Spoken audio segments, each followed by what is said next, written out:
entries of the accessories and consumables types. There are SKUs. Consumables refers to things like batteries, self-tapping screws, packing materials, and similar items. In other words, anything that will be used up during the course of a project. The accessories type typically refers to uniform components that accompany the main equipment. This includes microphone stands, various cables, power supplies, and so on. An important shared trait of these two entry types is that the physical objects or substances they represent are usually used in projects, in groups of several pieces, several liters, several packs, and other units of measurement. Often, this means dozens, hundreds, or more of such units. How do you create accessories and consumables entries? Exactly the same way we previously created entries of the equipment type. Select the needed subfolder in the catalog workspace and click on the icon for the corresponding type.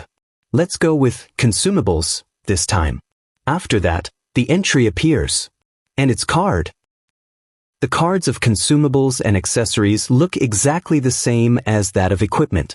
You see the same 4 standard tabs: Information, Fields, Files, and Links.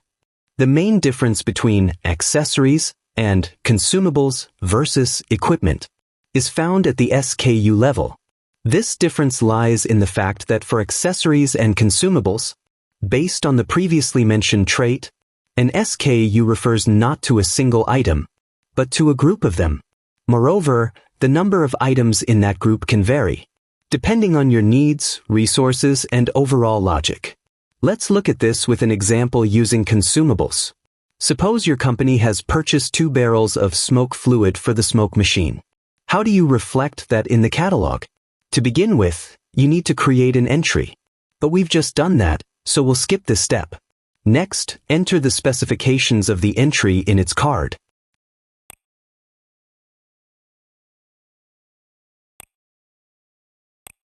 Take note that here, it's best to choose the appropriate unit of measurement. In our case, that's liters. If the required unit is not listed, you can create it in the corresponding section of the catalog's top menu. Next, since we have 2 barrels, we create 2 SKUs for our entry. Now that we have SKUs, let's record the fact that we purchased 400 liters of smoke fluid. Go to the card of the first barrel's SKU and record the purchase of 200 liters.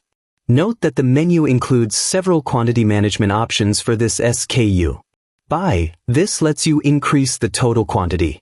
Write off, used when quantity decreases due to consumption or failure. Move, this is used to redistribute quantity between SKUs. Sell, the SKU's history will reflect the sale of some of the units. We will use the buy option.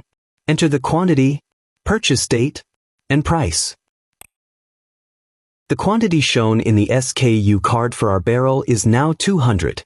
Let's do the same for the second barrel's SKU. As a result, our catalog now includes 2 new SKUs under smoke fluid, each with a quantity of 200 liters. So, 400 liters have been accounted for. Take note that in exactly the same way we can reflect in the catalog the presence in stock, for example, of 3 boxes with 10 jack-to-jack cables in each. In this case, we click not on the consumables icon, but on accessories. Since cables, unlike smoke fluid, will return to the warehouse after use at the venue. Next, we fill out the entry card.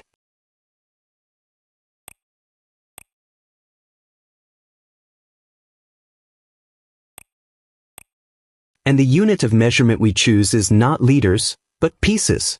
Next, 3 SKUs, according to the number of boxes. And we record the purchase of 10 cables for each SKU.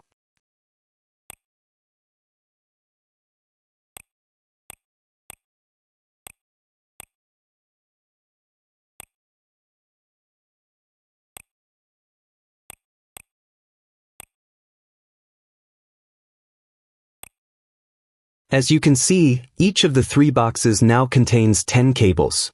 Now that we've reviewed the specifics of the accessories and consumables entry types, we'd like to take a closer look at entries of the service type. And we'll definitely do that in our next video.